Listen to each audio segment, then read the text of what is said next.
빌라도가 아무 성과도 없이 도리어 밀란이 나려는 것을 보고 물을 가져다가 무리 앞에서 손을 씻으며 이르되, 이 사람의 피에 대하여 나는 무죄하니 너희가 당하라.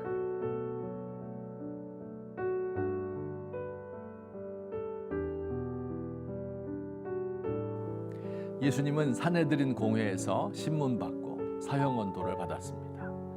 대제사장과 유대인 지도자들은 사형을 집행할 권한이 있는 총독 빌라도를 찾아 예수를 십자가에 못 박아 달라고 요구합니다. 금요일 새벽 6시에 예수를 빌라도의 관정으로 끌고 왔습니다. 3가지 죄목을 제시했습니다. 로마 제국에게 세금 바치지 말라고 종용한 죄, 백성을 선동한 죄, 자기를 유대인의 왕이라 참칭한 죄 등입니다. 빌라도는 예수님을 직접 신문하였습니다. 내가 유대인의 왕이냐? 빌라도의 물음에 예수님은 내 말이 옳도다. 딱 한마디 대답하셨습니다. 그리고서는 모든 고소 사실에 대하여 침묵으로 일관하였습니다. 빌라도는 예수님에게 죄가 없음을 잘 알았습니다. 그래서 예수님을 매질하여 놓아주려 하였습니다.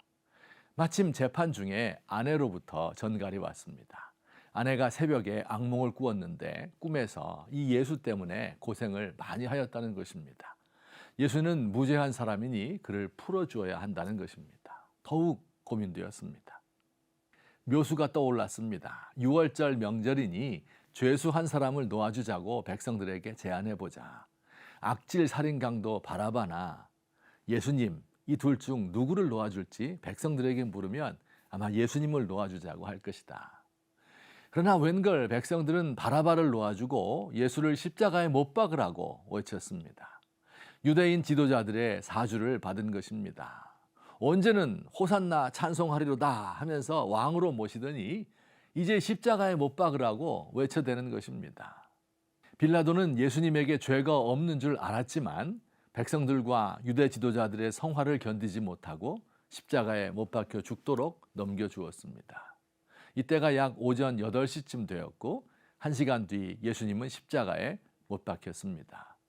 빌라도는 물을 가져오라 하여 무리 앞에서 손을 씻으면서 이 사람의 피에 대하여 나는 무죄하니 너희가 당하라 이렇게 말하였습니다.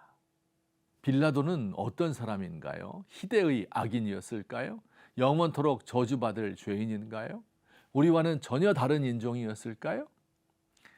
첫째, 빌라도는 삶의 목표와 원칙을 잃어버린 채 현실 권력을 추구한 사람이었습니다.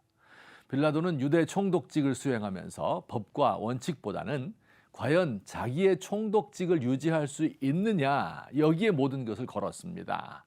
때로는 잔인하게 사람을 죽여 그 피로 제사를 드리기도 하고 때로는 관용을 베풀기도 했습니다. 그에게 가장 중요한 문제는 무엇이 옳은가가 아니라 나에게 이익되는 것은 무엇인가 였습니다. 빌라도가 가장 두려워한 것은 당연히 권력을 잃는 것입니다. 자칭 왕이라 하는 자를 놓아주면 가이사의 충신이 아닙니다. 유대 지도자들의 이 한마디에 예수를 못 박게 내어 주었습니다. 그는 예수를 못 박으면서 자기 손을 씻었지요. 이 사람의 피에 대하여 나는 무관하다. 그러나 손을 씻는다고 해서 불의에 대한 책임이 없어지는 것이 아닙니다. 자기와 다른 사람을 기만하는 행동일 뿐입니다. 둘째, 빌라도는 사람의 내면 세계를 보지 않고 그의 외적인 형편만을 보았습니다. 빌라도는 진리의 왕이신 예수님과 1대1로 면담하고서도 예수님을 알아보지 못하였습니다. 왜요? 예수님의 형편이 그 몰골이 진리가 깃들일 만하지 않다고 생각했기 때문입니다. 예수님의 몰골이 험악했죠. 옷은 헤어지고 신도 신지 못하고 얼굴은 땀과 먼지 범벅이 되어 있습니다. 밤새 울면서 기도하여 눈은 충혈되어 있었습니다. 결박된 채 죄수의 신분으로 그 앞에 서 있습니다.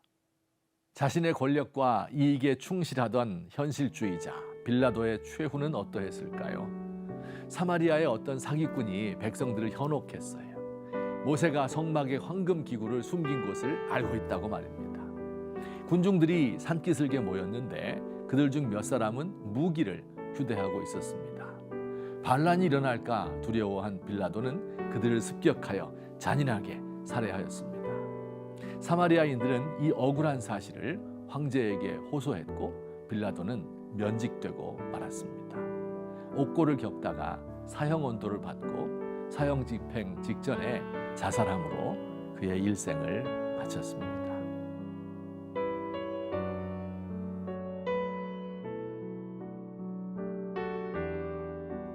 예수님, 현실이 문제입니다. 먹고 사는 것이 우리 발목을 붙잡아 진리를 알아보지 못하게 하고 불의의 길을 걷도록 합니다.